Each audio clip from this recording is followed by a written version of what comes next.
Selamat sore, nama saya Lodovika Erni, NIM 181041674 dari kelas Manajemen Pagi C.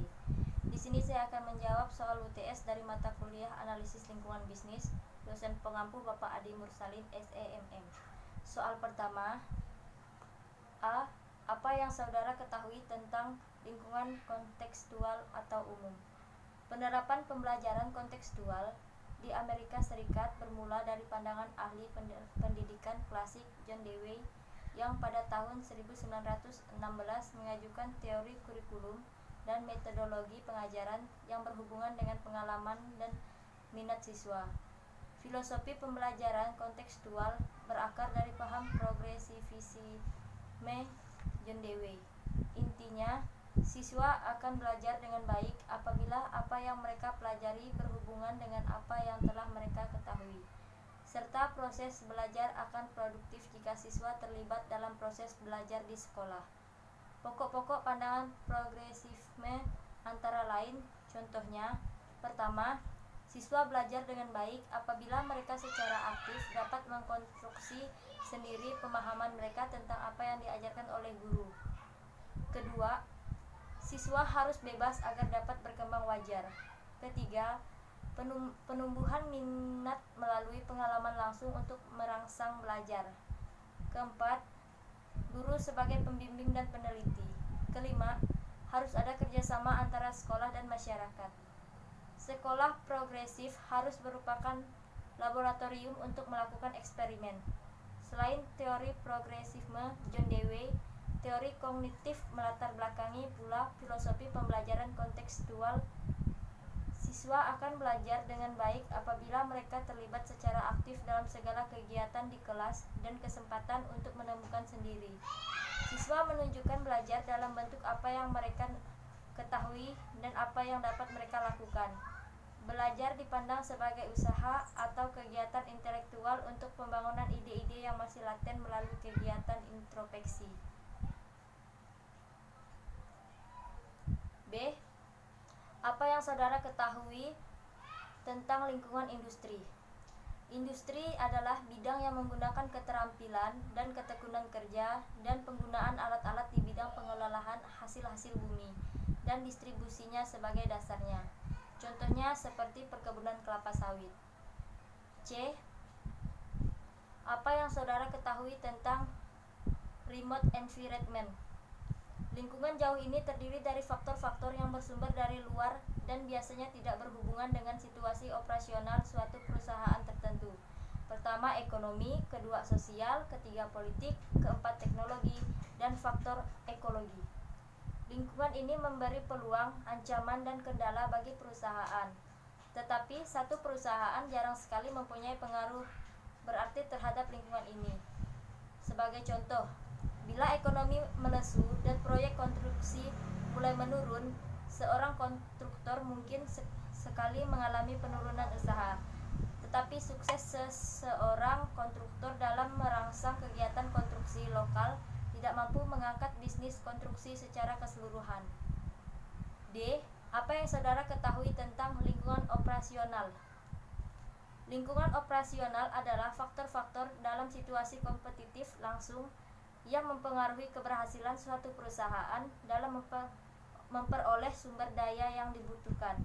Lingkungan operasional biasanya lebih dipengaruhi oleh pengaruh atau pengendalian perusahaan dibanding dengan lingkungan jauh.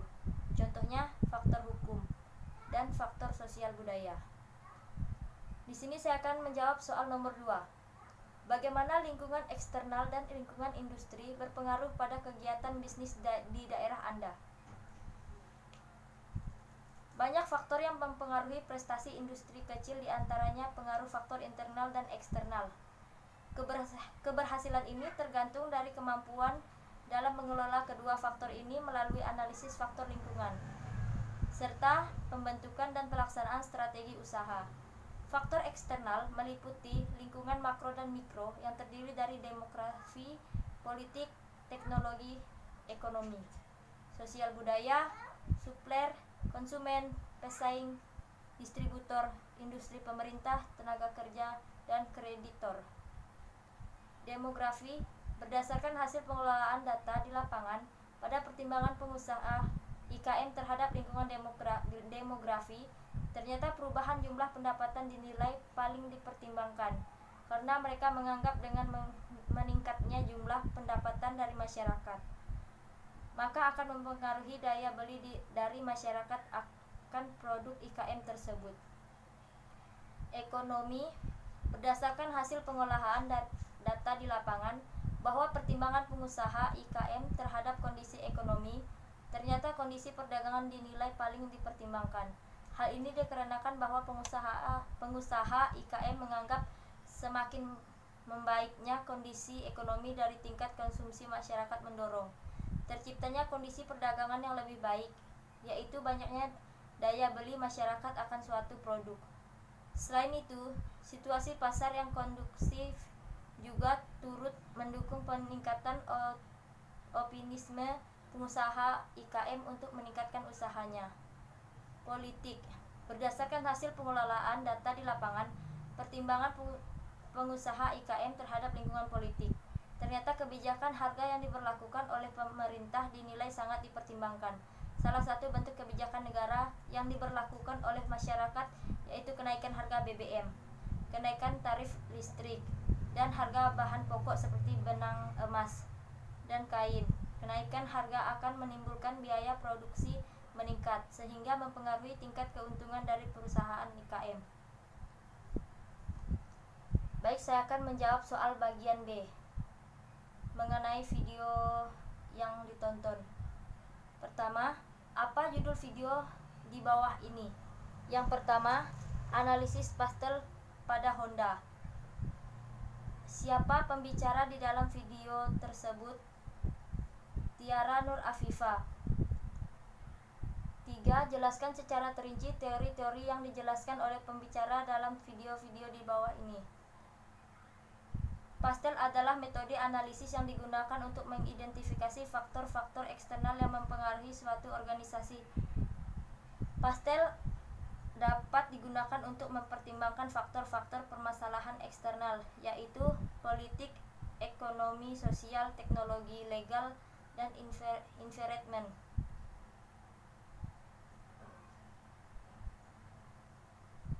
Apa manfaat yang dapat Anda dapatkan dari video tersebut? Manfaat yang saya dapatkan dari video record Tiara Nur Afifa adalah perusahaan Honda telah mengeluarkan produksi motor yang sangat baik karena motor Honda sangat ramah lingkungan dan sangat terjamin kualitas produksinya. Baik, video yang kedua, apa judul video di bawah ini? Analisis SWOT, perhitungan bobot dan rating. Siapa pembicara di dalam video? Emron. Jelaskan secara terinci teori-teori yang dijelaskan oleh pembicara. SWOT adalah metode perencanaan strategis yang digunakan untuk mengevaluasi kekuatan, kelemahan, peluang, dan ancaman dalam suatu proyek atau suatu spekulasi bisnis. Keempat faktor itulah yang membentuk akronim SWOT. Manfaat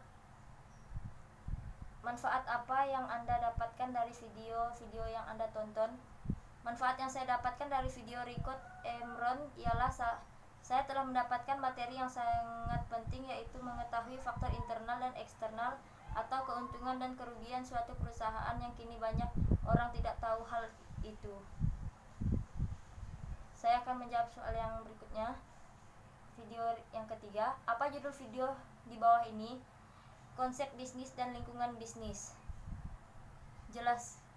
Siapa pembicara di dalam video? Nita Fitria FKFP. Jelaskan secara terinci teori-teori yang dijelaskan. Bisnis adalah suatu organisasi yang menyediakan barang atau jasa untuk mendapatkan profit. Lingkungan bisnis dibedakan atas dua, yakni lingkungan internal dan eksternal. Lingkungan internal terdiri atas karyawan, manajemen, pemegangan saham, modal dan peralatan fisik, serta informasi. Manfaat apa yang Anda dapatkan dari video yang Anda tonton? Manfaat yang saya dapat dari video record Nita Fitria FKFP ialah saya telah mengetahui bisnis yang dijalankan suatu perusahaan atau individu, yakni keuntungan dari perusahaan sangatlah berbeda dengan individu karena produk-produk yang dikeluarkan oleh perusahaan itu sangat besar. Maksud dari sangat besar yaitu keuntungannya sangat besar ketimbang individu, atau akan tetapi keuntungan tersebut sebanding dengan pengeluaran yang diberikan oleh perusahaan ketimbang individu atau produk yang ada di warung-warung kaki lima. Video yang keempat, apa judul video di bawah ini? Manajemen strategik. Siapa pembicara di dalam video? Diananda FP. Jelaskan secara terinci teori-teori yang dijelaskan oleh pembicara dalam video. Manajemen strategik adalah seni dan ilmu penyusunan, penerapan, dan pengevaluasian keputusan-keputusan. Manajemen strategik berfokus pada proses penerapan tujuan organisasi, pengembangan kebijakan, dan perencanaan untuk mencapai sasaran, serta mengalokasikan sumber daya untuk menerapkan kebijakan dan merencanakan. Manfaat apa yang Anda dapatkan dari video yang Anda tonton? Manfaat yang saya dapatkan dari video record Diananda FP ialah di mana perusahaan membuat strategi pertumbuhan dan strategi persaingan dari kedua individu tersebut.